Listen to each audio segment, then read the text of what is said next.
out there, rock and rollers. Welcome to the 89th edition of the Ugly American Werewolf in London rock podcast, where the wolf is an American expat living in London, missing his record collection back home, and trying to give you the perspective of bands who make it in the U.S., not the U.K., and vice versa, but some make it everywhere. And I like talking about it with my pal Action Jackson. We're talking hard rock, prog rock, classic rock, heavy metal, early MTV, all the stuff that turned us on over the years. We've had a great run lately of great live concerts we've been able to go see. Like I got to see the Stones a couple of times in Hyde Park and Duran Duran. Jackson got to see Def Leppard and Motley Crue on the Stadium tour back home. We got to do some great interviews this summer. We've had Jeff Downs of Yes and Asia on, Carl Palmer of Asia, and Emerson, Lake and Palmer. We had Steve Hackett on recently. We've had Chris Slade from AC/DC and actually was in a band called Tomorrow with Olivia Newton-John. Thinking about Olivia Newton-John, she just passed away. Rare beauty and a real talent. And, as a young man, I liked Olivia Newton-John, and I'm sorry to hear she passed.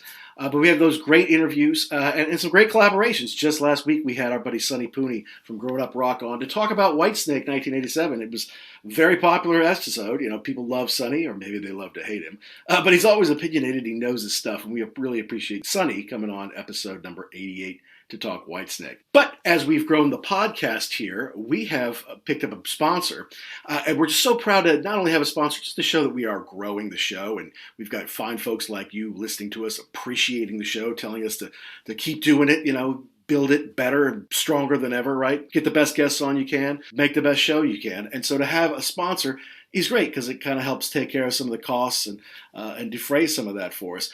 But our sponsor is perfect for us because they cater to people who love music, right? RareVinyl.com has been our sponsor for a month or so now. And they have over 250,000 items in stock in the UK, pristine records, CDs, singles, tour programs, whatever. It's mostly vinyl, and it's amazing some of the stuff that they have and the high quality and how they will ship it to you in all over the world. It's so good to us. And they gave us a code. So if you go to rarevinyl.com or EIL.com, which is their legacy website, use the code podcast, you get 10% off your order, which is a great deal. And we're glad that they offer that. We're proud to be working with rarevinyl.com. There's great synergy there. Our show's about people who love rock and roll and love older rock and roll. Most of it was consumed on vinyl back in the day, if not on the radio. And now if you're a collector, this is the kind of show you probably listen to. And rarevinyl.com or EIL.com is the kind of place where you're going to go find stuff that you want in your collection and get to you in great shape. So we thought a fun thing to do would be to have one of their record buyers on. If that's not the coolest job, I don't know what is. I mean, at least when I was a kid, I would have loved that. But a record buyer, basically they go out and suss out people's collections. People pass on or they downsize their homes. Like, okay, I'm not taking any of these old 45s with me anywhere. Let's go ahead and sell them and see what we can get for them. So there's about 4, 5, 6 of the guys down there that do this for a living. They go out and they assess record collections and they see what in there they can sell, what they can't, give them a price. And then they come back and stick them up on the website. And some of these things can be worth hundreds or thousands of dollars if they're in good shape and if they're rare enough, if there's enough demand. So I thought it'd be fun. We're going to have a guy named Mike Wenban on. He's going to talk about some of the things he does and some of the stuff he finds, which is interesting, sometimes stuck in the vinyl sleeves and things like that. And talking a little bit about his record collecting past and how he found rarevinyl.com and what he does to find these treasures, to unearth them, and then get them to the people who really want them, which are the hardcore fans like you. Now, as usual, we want you to download and subscribe wherever you get your podcasts, whether Apple, iTunes, Spotify, Good Pods, big place, small place, whatever. Please download and subscribe to the show. And if you want to reach out to us, you can hit us at ugly_werewolf or at ActionJack72 on Twitter. And know that we are part of the Pantheon podcast family, a family of podcasts, all in the music genre. Really something for everyone there. And we're trying to hold up our end on the rock and roll side. And we've got some friends like Tom and Zeus from the Shout It Out Loud cast, like Jay Scott from the Hook Rocks, like Paul Richardson from Vintage Rock Pod and This Day Rocks. And you can check them all out at Pantheon Pods or www.pantheonpodcast.com. But we're going to get into this little conversation with Mike from rarevinyl.com because I'm always looking for something. It's hard to look through 250,000 items in a store. At least on the web, you can type in what you're looking for. But I'm always looking for something, whether it's a CD, whether it's a band that I'm just into and I want something special there, whether I want a first edition, something like that. This is the place you can find it, folks. And Mike's going to tell you the difference. He's going to tell you the difference between a first edition Beatles record versus a second print versus a third print. He knows all that stuff. Interesting guy. So we're going to jump into it now. With Mike Wenban, record buyer at rarevinyl.com, where if you use the code podcast, you can get 10% discount on all your purchases. We thank them for the sponsorship, and we're going to get into it with Mike right now on The Wolf.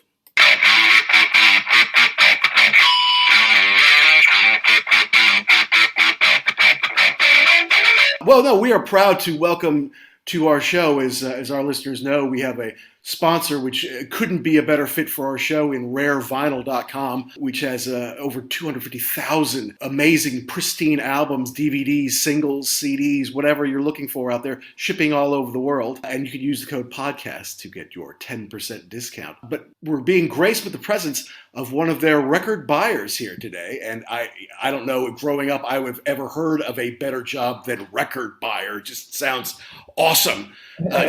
Still sounds awesome this day, but we're joined by Mike Wenban. Mike, thanks for coming on. That's all right. Cheers for inviting me. So why don't you give us, look, I've been to your shop. We've got to chat a little bit. I met some of your colleagues there and have a feel for your culture and just, everything that's going on there. But why don't you give us a flavor of, how you came to work at EIL or Rare Vinyl, and, what was the music that kind of turned you on in the first place? Why did you want to get into music so much? What led you down this path? I suppose when I was growing up, so I was a teenager in the late 80s. Mm-hmm. And at that time, everyone was getting rid of their record collections and they were buying CDs. And I was into music then. And I don't know, it's probably common for a lot of people, but I started off when I got into older music. I started raiding my parents' record collection that had been kind of mothballed. And then I started, that was Beatles and things like that, Hot Chocolate and all that kind of malarkey. Yes. And then I started going to, we had like a local flea market, and there was a stall there that used to sell records. And, the prices are ridiculous when you think about it now. But I'd be picking up copies of Pet Sounds for £2, which I don't know what that is in dollars these days, but that's right, like $1 or something, isn't it? Or, and Beatles records and punk records. But I did all that. It was purely a matter of economics because I didn't have much money, and CDs were expensive. CDs were very expensive in the 80s. Yeah, absolutely. Being a naughty schoolboy, I used to spend most of my money on cigarettes and stuff like that. So it was born out of frugality, really. Sure. And then I suppose probably during the 90s when I had a bit more money, I carried on buying a bit of vinyl, but I did buy mainly CDs just because, that's the propaganda at the time, sort of saying that they were better quality, last longer. Sure. And, to give them their due, they're convenient in so much as you can play them in the car, and right.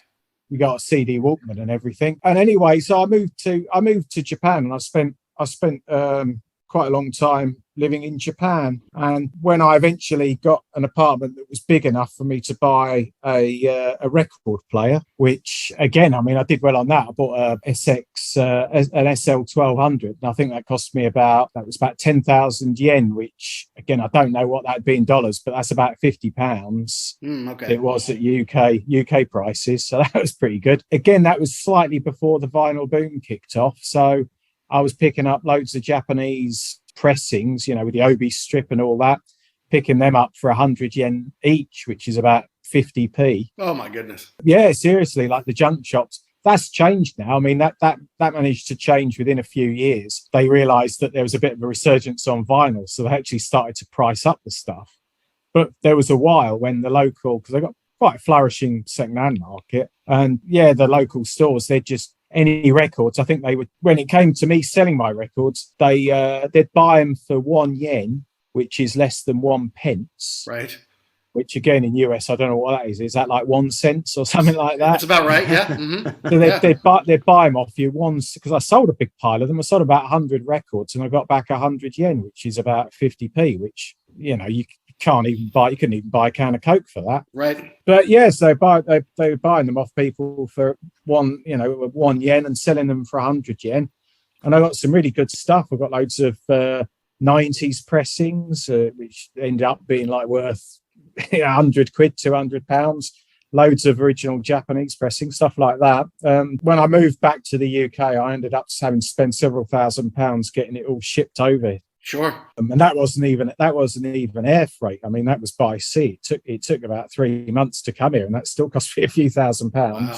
And then I'd worked a bit for the company actually in the 90s, but I was doing a completely different job. But yeah, I had an interest in vinyl and buying and what have you, selling used vinyl. So I came back, and they accepted me. Yes, very good. All right. So is it? I mean, you were into punk and stuff like that. I mean, originally into Beatles. Sure, everybody. I think I got into the Doors because my dad was into the Doors. Jefferson Airplane, stuff like that. Cream, the Who. Rating his old stuff. But then, when it starts to get into your own stuff, I mean, you're about the same age as us. Was it like, did you get into the Nirvana and stuff like that in the 90s? Was it Oasis? But it was older stuff than that. Yeah. I mean, I think when I was fairly younger, I like this was the music of my childhood, was ska music, things like Specials and Madness. And then when I was probably about 14, I started to get into punk from the 70s, which I wasn't that aware of. So that would be things like the Damned and Sex Pistols. And then I moved on from that, like I say, raided my parents' collection and started getting to the things like the Beatles and, Kinks and Stones and things like that. Sure. And then around that time as well, I really started to like the indie music in the UK, Manchester. So things like Happy Mondays, Stone Roses. Sure. Then I got into a bit of grunge, like you say, Nirvana and what have you. And then when I was at university, it started to become a bit more psychedelic.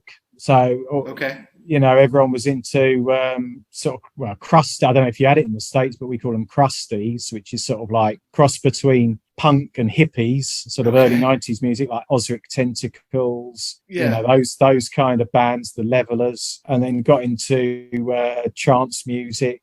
Used to go to lots of raves and stuff. Parties, things like that. And then I suppose through the 90s it was indie music, things like, I think the bands at the time would be Supergrass. Sure. Things like that, Corner Shop. I mean, all those Pulp, all those kind of Britpop bands. And then in the noughties, I started to listen to classical music more. And just for a few years, I was listening to classical music, started to enjoy operetta, listening to Gilbert and Sullivan and stuff like that. And then I got into Japanese music, J-pop, which again at the time was, I was picking up J-pop records, like singers like Anri and stuff like that. And I was buying the records for 100 yen. I go online now, like I say, I mean, that's about 50p. And I go online now and they're selling for over £100 because that's YouTube, as people have rediscovered all that stuff. Sure, yeah, right. Maria Takeuchi and stuff like that, Yamashita Tatsuro and all those kind of artists. Don't know much about them. Yeah, sorry. That kind of, I suppose, I mean, it sounds very mid-late 80s. Mm-hmm. And a lot of those artists, they made a big play of recording with American producers and recording in studios in California and stuff like that. So that's that whole kind of, I don't know, sort of yacht rock and all that kind of stuff. Yeah, okay, gotcha. And then, sort of after that, getting more into the more obscure 60s stuff as well, sort of freak beat, psychedelia, and sort of lots, because there's always stuff that you've never heard of before. So exactly. I suppose I wouldn't say I'm sort of particularly wedded to one genre, although if you were to look in my collection, you are going to find, there's a load of progressive music there, or there's a load of acid folk there, or there's a load of British jazz there, or what have you. Well, I mean, that must help you in the job, because when you go out, we say, okay, we've got someone who's wanting to sell their collection. They've got 1,000 LPs or whatever it might be. It's not always going to be in your wheelhouse. It's not always going to be your favorite kind of music. And they may have an eclectic mix. They may be selling their fathers and their mothers and the aunts and uncles stuff, right? Which may not always be the same. So for you to be able to go out and identify, yes, this classical is worth something, but it's also, they've got some first edition Bowies that we'll definitely want to sell, that kind of thing. That's got to help you doing your job and making sure that you get them the value, but also you get the right stuff for your clients. Yeah, so that's it. I mean, I a few years ago, I had somebody bring a collection in, and he had loads of sort of Pink Floyd and King Crimson and, you know, those kind of bands. They're originals and limited pressings and what have you. So you look at that and you think, oh, well, this is a good collection, trying to work out the prices and everything. And then he's like, oh, I've got a couple of classical records. You know, there's only like half a dozen there, a dozen or whatever. And I flick through them and there's one. And I immediately think that looks interesting. I go and check it. And, you know, it's worth $1,000. It's worth, you know, it's worth £1,000. I think it was like £1,500. Wow. So, I mean, that turned out to be the most expensive record in the collection. So, you know, I was able then to give, if I'd known that was there, I wouldn't have been able to offer as much for the whole collection. Possibly he wouldn't have sold the whole collection to me. But, you know, because I was able to then glean the full value of it. So you're right. I mean, there are some things that I find it hard to get excited about, but I'd like to say I've got a fairly good knowledge of what has value, or at least what potentially would have value. And that might be looking for certain record labels. Mm-hmm. You know, you could British jazz, you know, tempo label. Okay. Most of them, they're going to be worth, there's some that aren't worth anything, but some of them are going to be worth money. And I was in a boot fair a few years ago, and the guy had a crate on the grass, absolutely mullered LPs in terrible condition, and most of them were all sort of Boney M and all that kind of rubbish. Okay. And then there's one record, and you know the sleeve was falling apart. Didn't recognise the artist, but I pulled it out, recognised the label. I thought might be good. He wanted £1 per record. I managed to knock him down to 80p, and when I got home and checked it, it's worth £1,000. That record. Goodness. Wow. Not my one, unfortunately, not in that condition, but it's still got worth £300 or £400 of anyone's money, I'd have thought, just because you go online and there's nothing for sale at the minute. Yes, just like it's impossible to get. Do you ever find yourself, when you're looking through these records, kind of going through like, what kind of person is this that would buy this? Like, oh, this is good.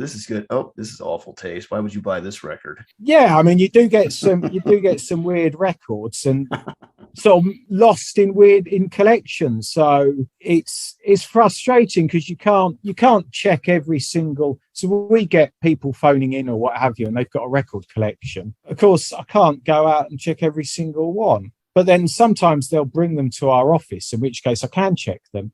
And you could go through 50 records and it's absolute rubbish. Right. And then there's one record at the back and you're like, whoa, you know, let's say they've got all disco hits and all that kind of, again, Carpenters and things like that. No disrespect to them. But they ain't worth much money. Yeah. And then at the back, there's just some weird, I don't know, acid drenched opus that was released in 1969 and completely disappeared without trace, and it's worth £1,000. And you're just like, you know, and it's never been played, and you're like, why is this here?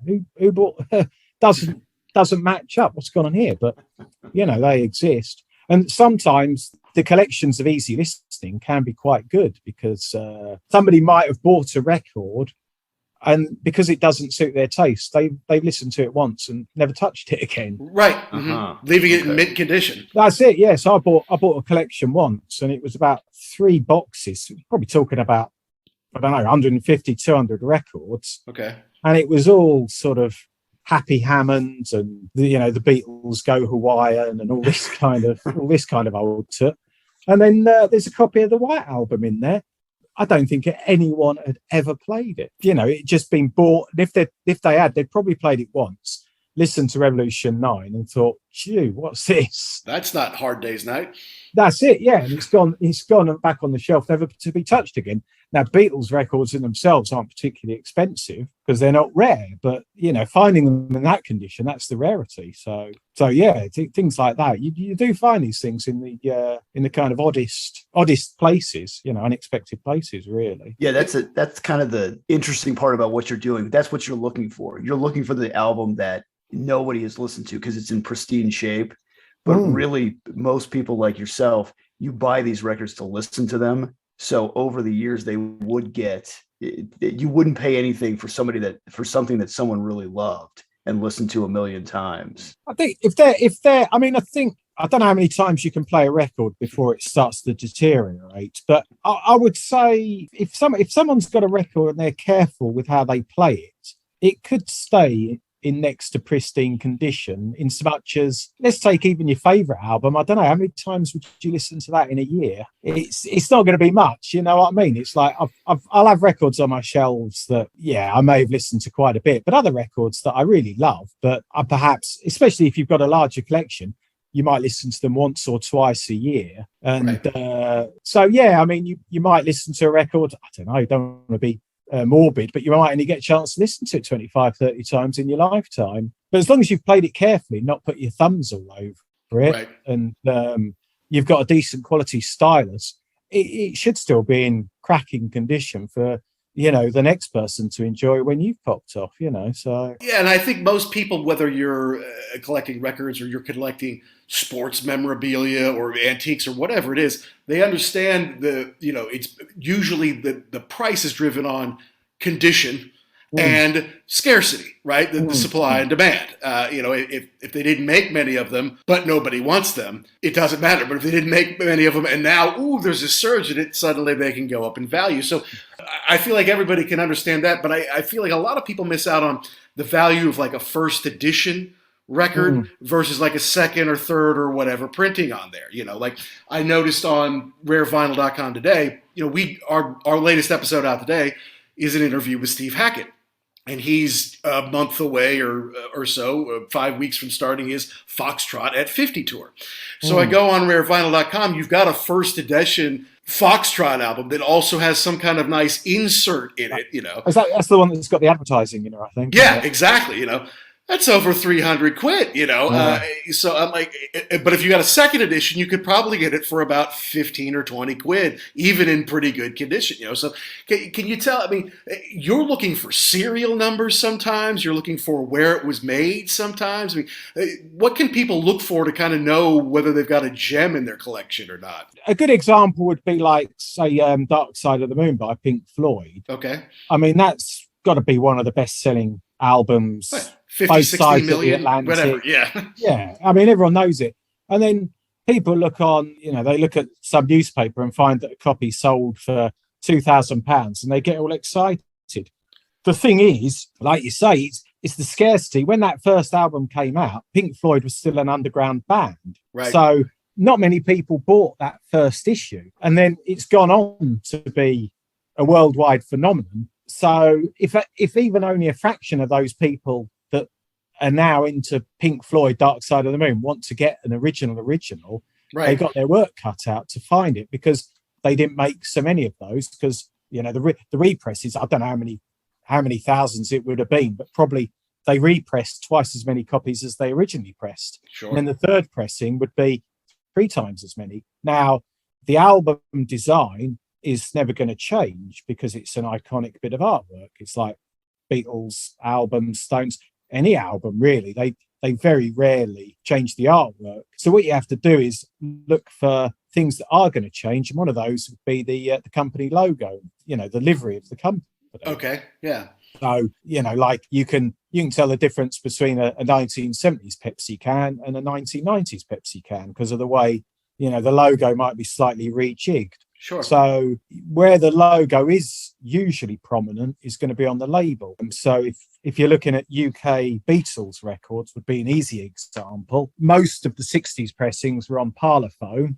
Right. And at the time, for most of the 60s, the Parlophone logo would have been bright yellow with a large bright yellow pound sign in the middle of the label. So if you've got that, it may not be the first pressing, but it is going to be an early 1960s press, pressing from the era. And then they went on and sort of rejigged the logo in the 70s, and they changed the design so the labels are all black with silver text, and the word Parlophone is in smaller silver lettering, and the pound sign is small and it's in a little box. And it's these kind of changes, and you look at the label and then you'll be able to roughly date it as to whether it was made in the 60s, 70s, 80s, what have you.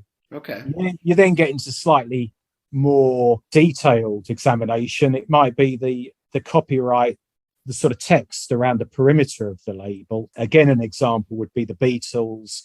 The original pressings should say the Parlophone Company, and then after that they change it to the Gramophone Company, And then after that, they change it to the EMI company. Right. And then after that, they change it to all rights to the, and all that. So as you go through the years, so you might have one it's got the black and yellow label. So it's the 60s one.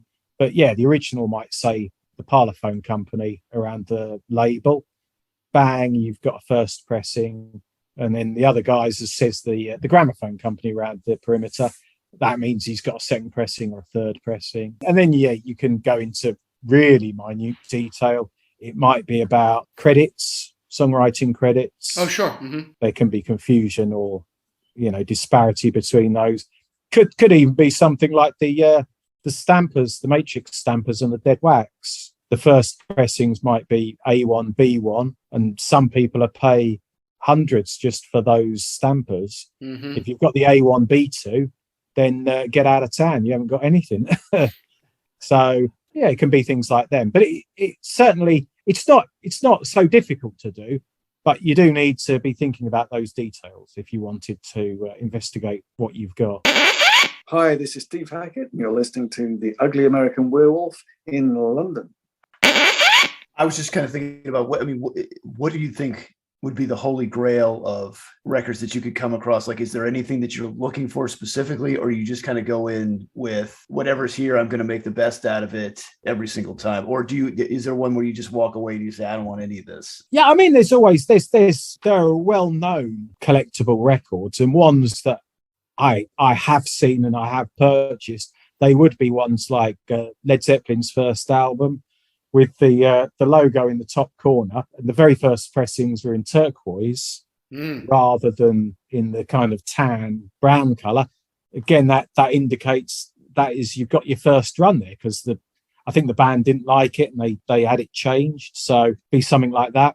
It would be a first pressing of Dark Side of the Moon. That one you can look at the label design, and if the triangle in the middle of the label, if it's completely coloured a light blue, that means you got a first pressing, whereas later pressings it was kind of a slight outline of a triangle. Beatles, black and gold, that label design I talked about, they in the early 60s they had one that was gold text instead of yellow text, and because they changed that in 63, that meant that only the very initial copies of the Beatles' first album had that label design on it.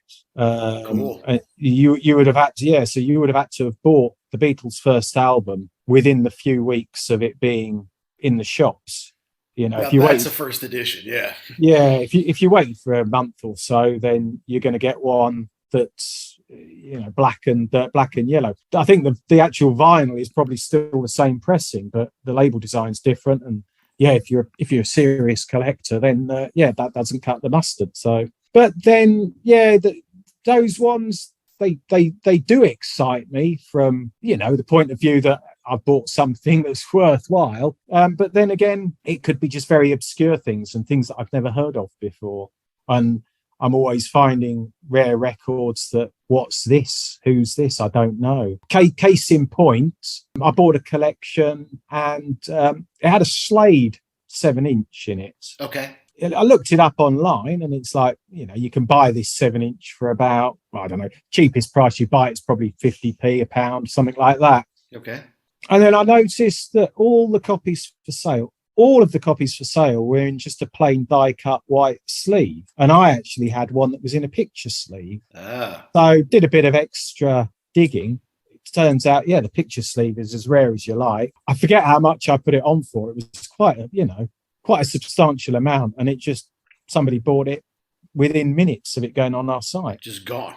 It just, somebody was obviously waiting, saw it, knew what it was, bang, I'll have that. So, there are always those nice little surprises. Well, speaking of surprises, you're buying something that was maybe sitting on the shelf or sitting on the box for a long time. So maybe in the 70s when they're parting, other things get stuck into the record slips, right? It's not always just vinyl. It's not always just the advertising, whatever. Sometimes there are odd little tidbits that people forget are in there, and then they end up with you. Tell us a story about some of the weirder or more fun things that you found in the record sleeves over the years, besides the vinyl? Yeah, sure. Have you got an age rating on this podcast? No, we can do whatever. You can say whatever you want here. So, yeah. Yeah, I mean, I think somebody's found somebody's will hidden in a record sleeve before. Handy to keep there. I found somebody's O-level certificates, which that's the exams you'd take when you were 16 back in the day. Yep. Okay. I found somebody's school photos, bizarrely. That was weird. We found some Dutch hardcore pornographic catalogues. Goodness. And when I say hardcore, they're pretty yeah. pretty beefy, you know, sort of sweet Danish stuff from the early 1970s. Found some Polaroids of somebody taking a point of view shot of their girlfriend. Yeah. Having a chew on something. Saturday night. Yeah, exactly. You know, I understand. So yeah, no, you do get weird things in there. Yeah, I've never been lucky enough to find any money yet, but and then the flip side of that is, I mean, those things obviously they would be. I mean, the pornography, we don't tolerate that. That's destroyed straight away. Nobody takes that home with them. Right. But you know, we've had it where it's like you buy a record and then inside the record it's like, oh, there's a signed photo of whoever. Oh, cool. You know, and they don't remember it or they don't say anything. Bought a collection once and the records were fairly unremarkable, but the person had been to various concerts and then put the programs and the tickets in the records. Oh, cool. And then it turns out like, well, the record's worth about £40. The program's worth about £100, 150 with the ticket. Yeah. You know, so you sometimes get some nice surprises like that. Sometimes 7 inches. You know, somebody will put a 7-inch in there. Don't know why they'd do that, but again, you get an expensive one. Flexi discs. Get a lot of flexi discs. Flexi discs. Yeah. Do you have them in the States? Flexi discs. Well, there's like picture discs. What are flexi discs? No, they're made by a company called Lintone back in the day. They're basically, they are pressed. I think they are still pressed on vinyl, but it's wafer thin, like paper thin. Oh, okay. And that's why they're called flexis, because they just wobble. I mean, they are like the thickness of paper. Okay. Typically, they used to have magazines or music magazines, and you'd get one glued to the front of the magazine. Gotcha. So, okay. You know, it's like a free gift. Also, companies would sometimes distribute them as part of publicity campaigns. So, you know, if you've got, you know, I don't know, Heinz baked beans, and then they've got some band to sing a song about baked beans, and you know, you can send off 10 rappers and they'll send you this flexi disc or whatever. So you often find those. Some of them can be interesting. I think there's one about, trying to remember, I think it's about rally bicycles that used to, you know, old chopper bikes. Yeah, sure. So I think I'm getting this right, because I know there was one about yo-yos as well, but I think the rally one, it's got Richie Blackmore before he was famous on it. No way. Oh. Yeah. So, I mean, you find out, and the thing is, they're so thin. That's why people would put them in LP sleeves to protect them, because if you put them in with your 7 inches, if they sort of slip down a little bit, they could get creased. Sure. And once they're creased, that's it. You can't bring them back to life. So, yeah, you sometimes find nice items like that. I found a few. Again, I don't want to sound like an obsession, but there used to be a pornographic magazine in this country called Rustler. And they used to give away, on the front of their magazine, they'd have a 7-inch of their models talking dirty. And you often find them tucked away in the record sleeve. Oh, sure, right. They're hiding them from the wife or something. Yes, gotcha. Yeah, that's for your late night listening. Yeah, I think a company called Chunk Records, I think they actually released a compilation of some of those flexi discs as an LP, which is one to keep. I think it's called Flexi Sex. So if you're interested in that kind of thing, it's Chunk Records. Well, I was going to say, looking through your website, I mean, it's awesome. I mean, it's very comprehensive. It seems like you've got a little bit of everything for everyone. And I like the fact that you can scroll onto the picture and see the front and the back, and it gives you a description of what you're getting into. Just really a lot of information as far as the product, which I think is kind of a little bit strange, because if you're interested in it, I would think you would know what it was, like, you know, what the songs were and everything, but it's still great information to have. Yeah, I think because vinyl's become, I'd say you're right for certainly the hardcore collectors, but because a lot of people are buying Crosley, little plug-in, those kind of things, so they buy them. And I don't know what it's like. I don't know what it's like in the States, but the price of new vinyl in this country, I mean, proportionally, it's in line with inflation and everything. It's probably cheaper than it was back in the 70s and 80s, to be honest.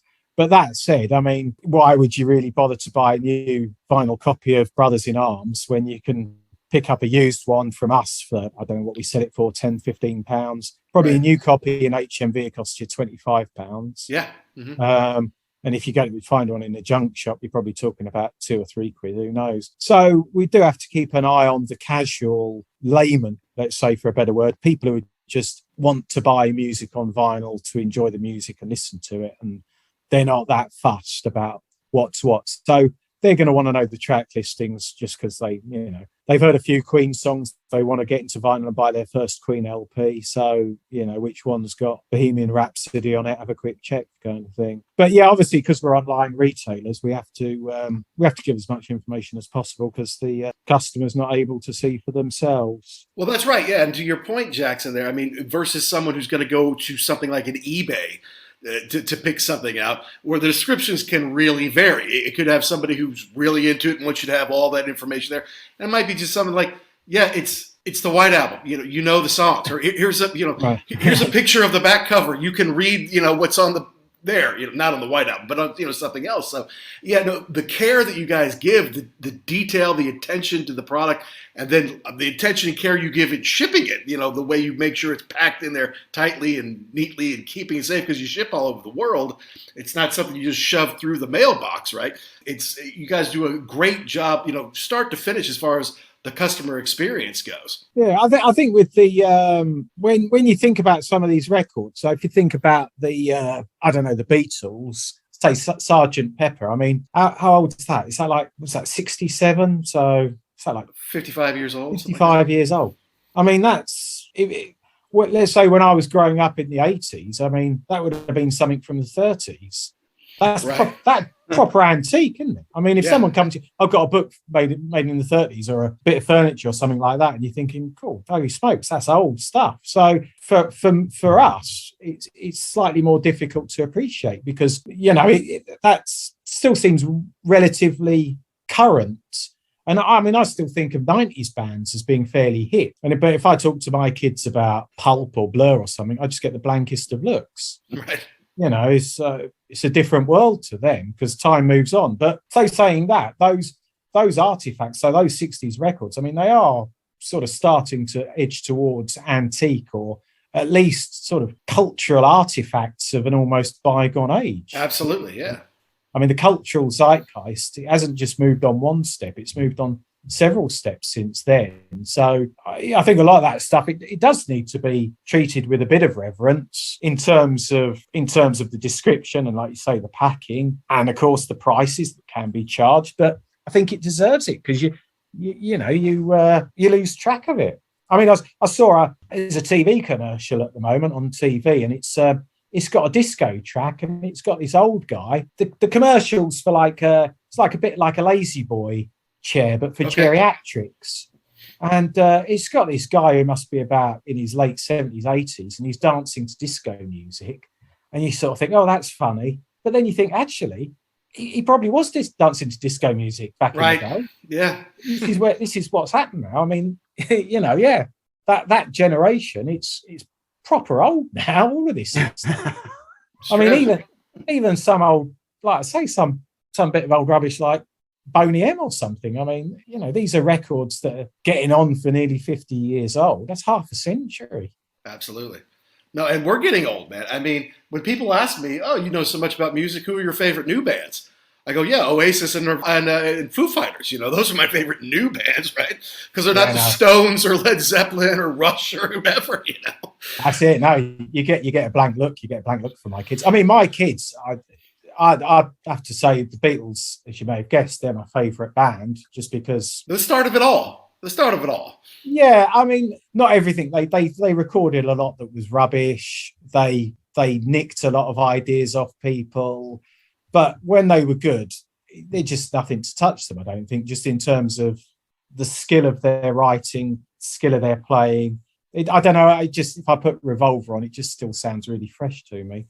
But I mean, my kids, they even in my household, they don't even remember who the Beatles' names are. And like my oldest is 15. I've got a kid who's 15. Another one's 13. My youngest is 7. But you know, they know. I think they know Paul McCartney because he's been on TV a lot recently. And the other one, it's kind of my fault. I call him John Lemons. So they know John Lemons. And that's it. They don't know Ringo Starr or George Harrison particularly. You know, and these are titans. These are titans of popular culture. Or so you think, but then you look around and think, oh, blimey, the world's moved on. I wouldn't know many of the artists that were big in the 1930s. You know, I know a few, but Count Basie, most of them, right? You say that now, though, but I think, like, it's speaking from my own experience. There was a time when I was like the Beatles, man. They were a million years ago, and then you get a little bit older and you say, "No, I was wrong. These guys are the best." And I think your kids will come around to that too. There'll be a time when they're like, "Dad, you were right. These guys are awesome. They'll know everything about them, and they'll know those records backwards and forwards." Oh yeah, I mean, I think the music. Yeah, don't get me wrong. I think the music it'll still go on, but I just think a lot of that stuff, that world is just sort of, it's becoming even more detached from the present cultural milieu. It's not, when we were growing up in the world our parents had made. And so, you know, all the music that my parents liked and all the films and all that, I mean, that was what was filling the world. It was all, you know, I mean, even in the 80s, it was still, you know, Beatles, Monty Python, you know, all that kind of stuff. Whereas now that's a generation and a generation ago. Right. So, yeah, I mean, my kids, and that's the odd thing, actually, my kids probably know more about 80s music because things like Stranger Things, which I have to confess I've absolutely no knowledge of other than the fact that my son listened to Kate Bush and went, "Oh yeah, that's the Stranger Things lady." But yeah, just like when I was growing up, I mean, I wouldn't have really cared too much about Vera Lynn or you know, Glenn Miller or stuff like that. Absolutely. Well, it's also different because, you know, we used to save up our money. So when a new record come out of somebody you knew you liked, or you heard a couple songs on the radio by bands, like, okay, I've got some record money, I'm going to use it on their record kind of thing. And then you go and you would listen to the whole thing and you would listen to it several times. Whereas today it's like, what's that? Duran Duran? Okay, Alexa, play Duran Duran. You know, Spotify, give me a Duran Duran playlist. And they can just consume it a totally different way. So I don't know. I'm just glad there's places like Rare Vinyl or EIL.com out there to take care of these treasures. Mostly for our generation, but for the curious and the generations to follow, they'll still be there because of what you guys are doing. I think you're right there. When I was saying about buying used vinyl at boot fairs when I was a kid, it was just because there was no way you could listen to it. You know, somebody would say, you know, you'd read in one of the boring old fart music magazines and it'd say, yeah, like something like Revolver or Pet Sounds or something. And you'd be like, wow, this sounds great. I really want to listen to this. But you couldn't listen to it until you had a physical copy. You go down the HMV and it's like, well, 15 quid for the CD, I can't afford that. And then, yeah, one day you find one in a jumble sale and you're like, wait, wallop, get that home, listen to it, and it's a revelation. Or if one of your mates had it, you know, give them a C90 cassette and get them to, I mean, like all the Jimi Hendrix. I didn't have any of the Hendrix albums when I was younger. They were all recorded off my mate because he went to a boot fair and somebody had all the original LPs there and he bought them all. But yeah, I mean, the kids these days, they're sort of blessed in that respect, is that if they've got any vague interest, like you say, they can Spotify, YouTube, who knows what, and immediately you've got that music available. But what you miss is the fact that when you bought an album that was really good, you played the arse out of it. I mean, again and again and again and you again. read the liner notes. You found out who the producer was, whatever they do. All that stuff. The lyrics were often in there. You would get weighed into it. Yeah, well, because if it was a new LP, it was a big investment. I mean, you're spending. I think back when I was buying vinyl, it would have been, I don't know, £7 or £8. Yeah, that's right. That's at the time was not especially because I was at school. It was a fairly hefty amount of money. So yeah, you'd make sure that you really wanted it, and then when you got it, you really enjoyed it to its full.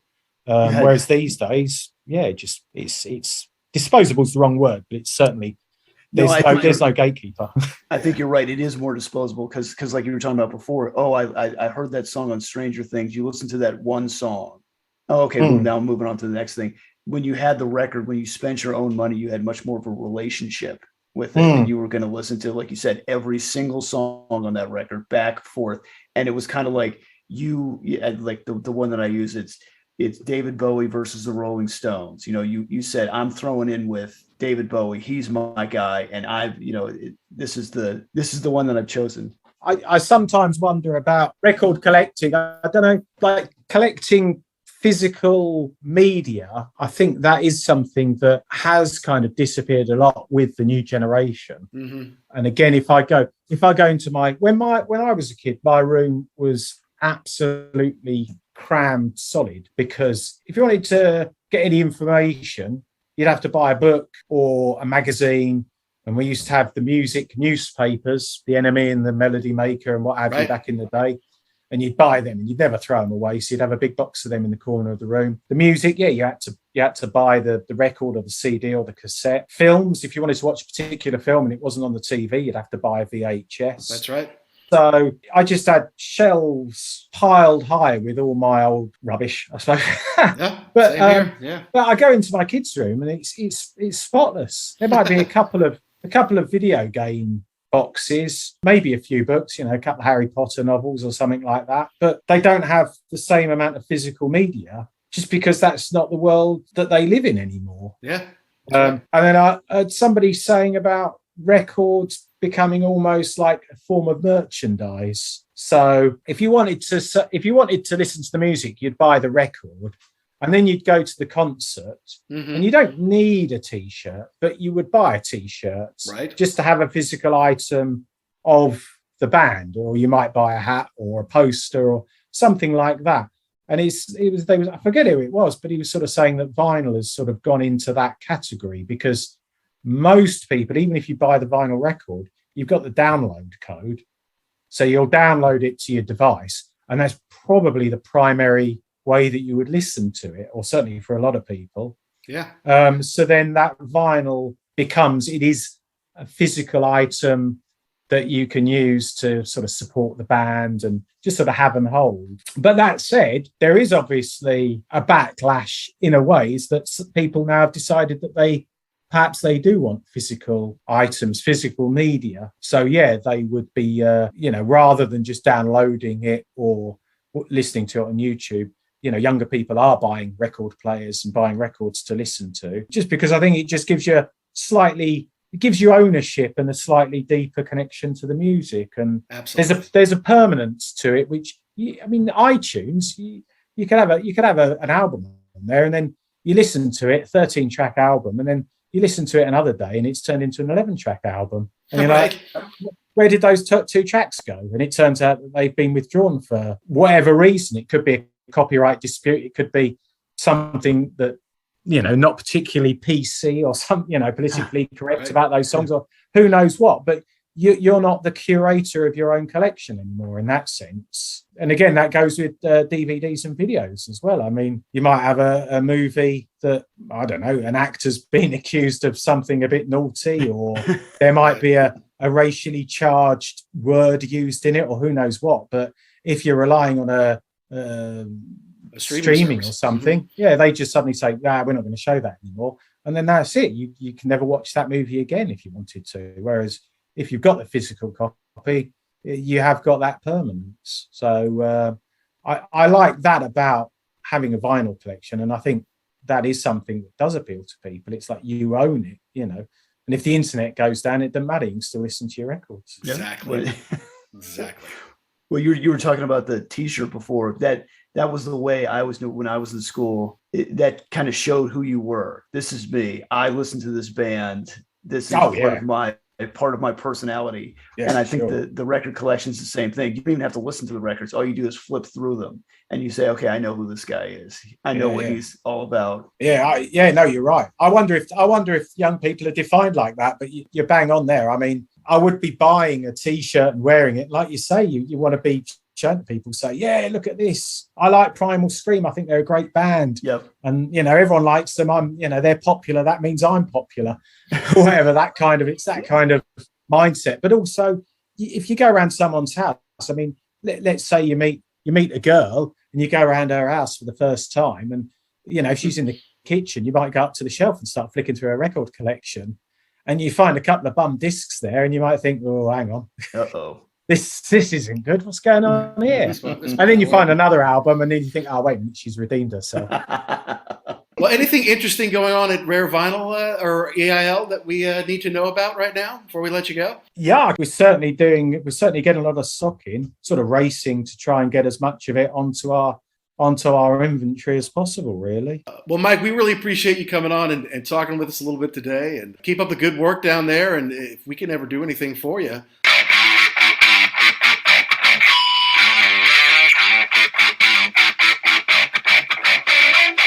Well, that wraps our chat with Mike Wenban of RareVinyl.com or EIL.com, who are the proud sponsors of the Ugly American Werewolf and London Rock podcast. And we appreciate Mike coming on and sharing his stories about collecting records on his own. He's quite a record collector and knows a lot of different genres, but about his cool job, a record buyer for a company that collects hard to find or vintage, pristine, mint condition collectibles in the rock and roll. And that's not just rock and roll. I know rock and roll is our thing here on The Wolf, and we're trying to spread the word around the world, just like RareVinyl.com will ship around the world. Yeah, I mean, that's our thing. That's what we want, is the rare Pink Floyd stuff, the Beatles stuff, the stuff that he was talking about on the show a little bit. But everybody's got something that they love. And like he said at the end, like Mike was talking about, this stuff is getting to be pretty old. Getting it in pristine condition is going to be harder and harder to do. There are going to be fewer and fewer people who have these little gems sitting in their record collections. And I also liked how he outlined how you tell the difference between something that might really be valuable, like a real first print copy of something, versus what most people have, which would be like the third or fourth or the 15th edition, whatever kind of thing.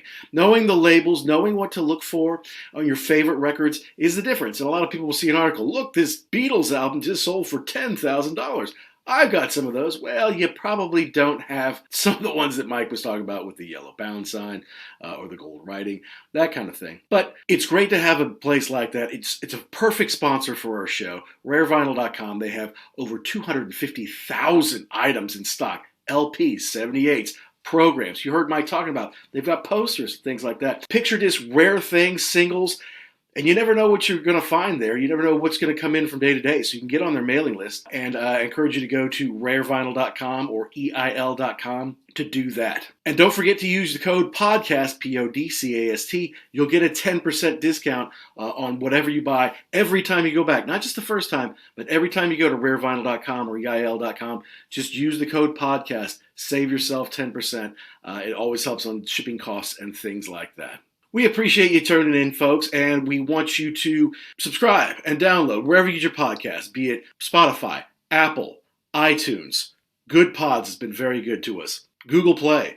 If you like to watch it on YouTube, we don't really show the videos, but you can hear our voices. Hey, wherever you do it, we appreciate it. Subscribe, and if you're thinking about it, hey, give us a positive review, because it helps us find more rock and roll fans like you around the world, helps us grow the show, and we have to thank our friends at Pantheon Podcast, the network we are a part of, 100 great music podcasts, all genres. Of course, we're trying to hold up our end on the rock and roll side, but there's some great rock shows, some great shows of all genres. I encourage you to check them all out there at Pantheon Pods or at www.pantheonpodcast.com. And make sure to, and you can reach out to us on social media, be it Twitter at @ugly_werewolf or at ActionJack72. We're on Instagram, I don't think we're really on Facebook, but maybe we will be sometime. I don't know. We're trying to do this social media thing, folks, best we can. Our YouTube channel does have few subscribers on it. As far as what's coming up next week, I can't even tell you. I know that we've got a Jeff Beck, Johnny Depp show that we're going to do at some point, so it could be that, but who knows? Who knows? I'm on tour of the continent in Amsterdam, actually Haarlem at the moment, and I'm trying to put out the best shows we can as always, but also try to enjoy a bit of my summer after 2 years of lockdown and COVID travel restrictions throughout Europe and England and the world. And I'm trying to get out and enjoy some of that. So I hope you enjoy our show. I hope you tune in next week, whether it's for Jeff Beck and Johnny Depp or whatever we might have on. To all you rock and rollers all around the world, be cool and stay safe.